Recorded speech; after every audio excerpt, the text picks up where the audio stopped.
Olá, gente! Hoje a gente vai fazer alguns exercícios sobre a nossa quarta aula. Nosso tema aqui vai ser eletrostática e a gente vai fazer o número 6, o número 12 e o número 17, tá? Então vamos lá, começando com a questão número 6. Em uma aula de laboratório de física, para estudar propriedades de cargas elétricas, foi realizado um experimento em que pequenas esferas eletrizadas são injetadas na parte superior de uma câmara, em vácuo, onde há um campo elétrico uniforme na mesma direção e sentido da aceleração local da gravidade. Observou-se que, com campo elétrico de módulo igual a 2 vezes 10 ao cubo volts por metro, uma das esferas de massa 3,2 vezes 10 elevada a menos 15 quilogramas permanecia com velocidade constante no interior da câmara. Essa esfera tem, note a DOT, carga elementar igual a 1,6 vezes 10 a menos 19. O que o exercício quer saber da gente? Se a gente olhar as alternativas, o exercício quer saber qual a carga dessa esfera. Se ela tem mais prótons, se ela tem mais elétrons, o que está acontecendo. Então, ó, vamos anotar os dados. Nós temos um campo elétrico de intensidade 2 vezes 10 ao cubo volts por metro, e esse campo elétrico tem o mesmo sentido e a mesma direção da gravidade, para baixo, tá? A minha bolinha tem uma massa de 3,2 vezes 10 a menos 15.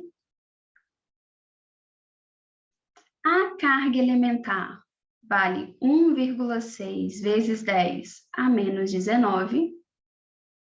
Ele fala para a gente que ela tem uma velocidade constante, o que implica que ela tem uma aceleração nula, né? Ela não tem aceleração. Ele quer saber quantos prótons ou quantos elétrons ela tem, né? Então, ele quer o número de cargas. E eu vou colocar aqui a gravidade, que ele não deu, mas a gente vai precisar. 10 metros por segundo ao quadrado. Bom, o que eu tenho que pensar? Se essa bolinha está com velocidade constante, significa que a aceleração dela é igual a zero, então a força resultante que age sobre ela também é igual a zero. Quais forças agem sobre essa bolinha? Peso, com certeza,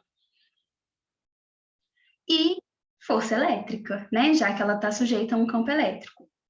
Para essas forças se anularem, a gente sabe que o peso é sempre para baixo, então essa força elétrica que ele me disse vai ser sempre para cima. Força elétrica para cima.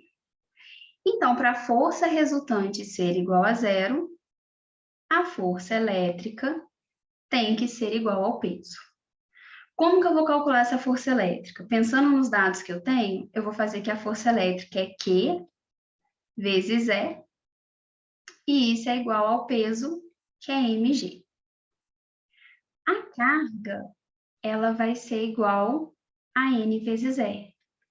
A gente pode abrir isso antes ou pode abrir depois. Eu vou abrir de uma vez porque eu prefiro, tá? Mas poderia achar primeiro a carga, depois achar o N. Mas eu vou fazer de uma vez, ó. N vezes a carga elementar, vezes o campo elétrico, é igual a massa vezes a gravidade. 1,6 vezes 2 vai dar 3,2. Então, eu posso cortar. E aí, me sobrou o seguinte. Me sobrou N, que multiplica 10 a menos 16, menos 19 mais 3, é igual a 10, elevado a menos 14. Né, gente? É como se tivesse um umzinho ali, naquele 10. Então, menos 15 mais 1, menos 14. N vai ser 10 elevado a menos 14, dividido por 10 elevado a menos 16. Isso vai dar 10 elevado a 2. 100. Agora vamos pensar, essa carga, então, né, esse corpo, ele tem 100 elétrons em excesso ou 100 elétrons em falta. Como que eu vou descobrir o que está acontecendo? Essa carga, ela está se movimentando para cima. A força elétrica é para cima. Enquanto o campo elétrico, de acordo com o enunciado, é para baixo. Como a carga está se movendo contra o campo elétrico, né? A força elétrica é contra o campo elétrico, eu posso assumir que é uma carga negativa. Isso me fornece que a gente está falando de um corpo que tem 100 elétrons a mais que prótons, porque ele é negativo. Letra B.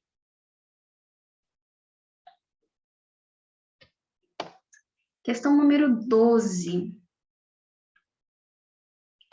A figura a seguir representa uma régua rígida que tem 1 metro de comprimento e ela tem massa desprezível, pivotada em seu centro. Ele está falando disso aqui, tá, gente? Ela tem um pivôzinho no centro dela que vai fazer ela ter esse tipo de movimento aqui, ó. Tá bem? Uma carga elétrica Q1 de módulo igual a 5 vezes 10 a menos 7 coulombs é fixada sobre uma das extremidades da régua.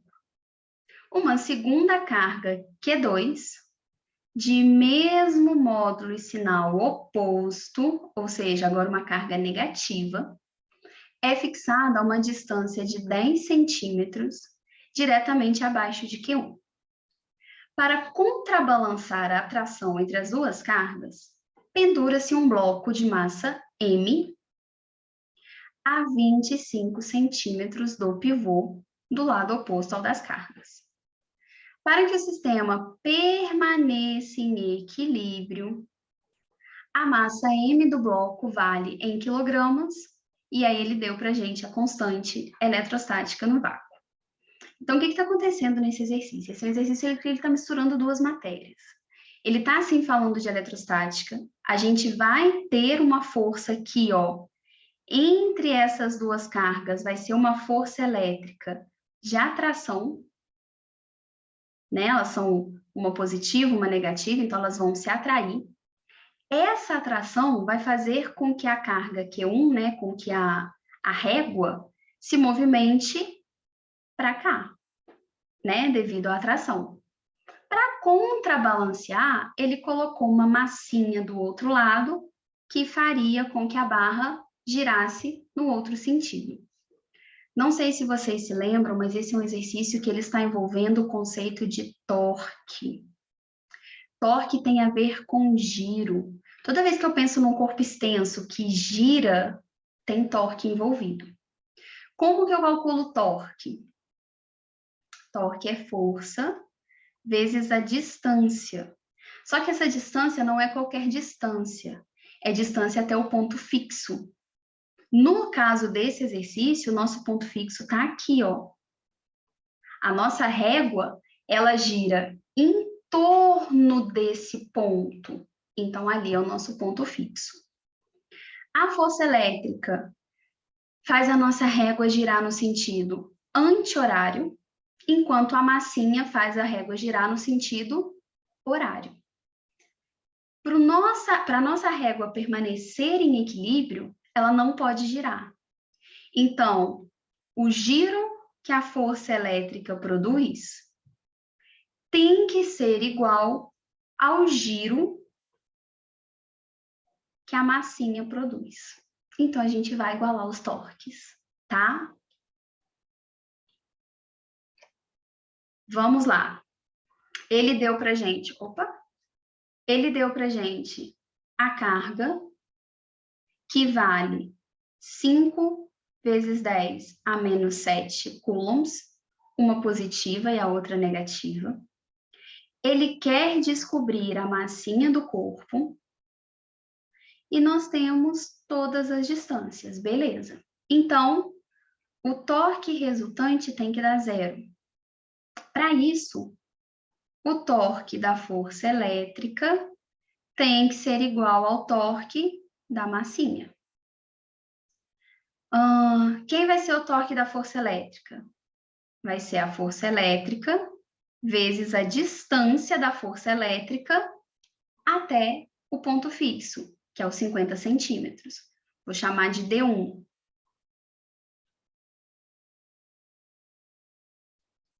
Isso tem que ser igual à força feita pela massinha, que vai ser o peso da massinha, vezes a distância que a massinha está do ponto fixo, que vai ser 25 centímetros. Vamos jogar esses caras para metro, tá? 0,5, 0,25. Bom, diferente do exercício anterior, aqui a força elétrica vai ter que ser aquela fórmula grandinha. K, Q1, Q2, sobre a distância entre a carga 1 e 2 ao quadrado, vezes o D1, que é 0,5. Quem que é a força que a massa produz nesse corpo? O próprio peso da massa. Então, vai ser a massa vezes a gravidade, vezes a distância, que é 0,25. Isso aqui, gente, já dá para simplificar, ó. 0,5 por 0,25 dá 2. E agora a gente vai substituir o restante das coisas. Constante elementar, né? Constante eletrostática. 9 vezes 10 à nona, que multiplica 5 vezes 10 a menos 7, 5 vezes 10 a menos 7. Dividido, a distância entre as duas carguinhas é de 10 centímetros. Isso vai me dar 1 vezes 10 a menos 1 ao quadrado. Vezes 2 é igual a massa, que é o que a gente quer saber, e a gravidade, que vale 10. Bom, 9 vezes 5 vezes 5 vezes 2 vai dar 450. Vezes 10 elevado 9 menos 14, menos 5. Dividido por 10 a menos 2, que é igual a 10m. Corta, corta. Nossa massa vai valer 4,5 vezes 10 a menos 2 quilogramas. Essa é a resposta certa. Tá? Então, o que é chato nessa questão? Lembrar um pouco os conceitos relacionados a torque, a essa questão de giro. Beleza? E para acabar, questão número 17. A rigidez dielétrica é o campo elétrico mínimo no qual um material isolante se torna condutor elétrico. No caso do ar, a rigidez dielétrica vale 3 vezes 10 à sexta volts por metro. E a corrente elétrica neste meio pode ser visualizada por meio de uma faísca elétrica. Esse conceito é aplicado ao acendimento automático de chamas. Em um determinado fogão, uma tensão elétrica é estabelecida entre a vela de ignição e o queimador, que estão distantes entre si de 5 milímetros, para o estabelecimento de uma faísca, como mostra o esquema da figura abaixo. O valor mínimo de tensão a ser aplicada entre a vela de ignição e o queimador para que haja faísca em quilovolts será de aproximadamente. Então, o que ele está me dando? Ele está me dando que o ar, apesar de ser um bom isolante, ele vai se tornar condutor se surgir um campo elétrico de 3 vezes 10 à sexta volts por metro, no mínimo. E ele quer saber qual é a tensão mínima para que isso aconteça, sabendo que a distância entre a vela de ignição e o queimador é de 5 milímetros. 5 milímetros, 5 vezes 10 a menos 3 metros. Olhando os dados que eu tenho, eu posso jogar na V igual a E vezes D. O V é quem eu quero.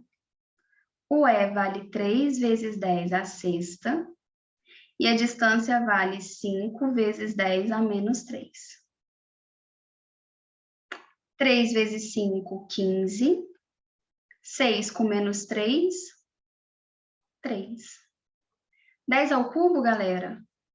Quilovolts.